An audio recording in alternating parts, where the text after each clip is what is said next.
అందరికి విజయదశమి శుభాకాంక్షలు. సందర్భంగా నేను కోన్ పెట్టుకున్నా. ఎలా ఉంది? ఈ కోన్ వల్లేనండి ఉదయం టెంపుల్ కి వెళ్ళాలనుకున్నది ఈవినింగ్ అయ్యింది. మా దగ్గర ఎంతో ఫేమస్ అయిన ఎల్లమ్మ పోచమ్మ గుడికి వెళ్ళాము. ఫస్ట్ టైం ఇక్కడికి మేము రావడం. రష్ ఉంటుందేమో ఉదయమే వెళ్దామని అనుకున్నాం, కానీ కోన్ పెట్టుకునేసరికి నైట్ 2 అయ్యింది. ఇంక ఉదయం లెగలేకపోయాం, అందుకే ఈవినింగ్ వచ్చాము. మా అదృష్టమేమో మేము అనుకున్నంత రష్ ఏం లేదు. దర్శనం అయితే చాలా బాగా జరిగింది. టెంపుల్ మాత్రం చాలా బాగుంది. 2 కళ్ళు సరిపోలేదు ఆ అమ్మవారిని చూడడానికి. ఎంత అందంగా ఉన్నారో అసలు. ప్రతి అమ్మవారిని చాలా అందంగా అలంకరించారు. టెంపుల్ కి వచ్చాక ప్రసాదాన్ని ఎలా మిస్ అవుతాం? నాకైతే టెంపుల్ లో పులిహోర చాలా ఇష్టం. మీలో ఎంతమందికి ఇష్టమో కమెంట్ చేయండి. పులిహోర తినేసి హాస్టల్ కి వచ్చేసా.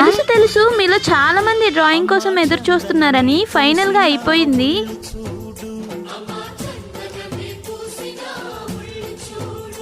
అమ్మా పున్నమి పుట్టిల్లు ఆ కళ్ళు చూడు, అమ్మా ముక్కోటి మెరుపులా మోము చూడు.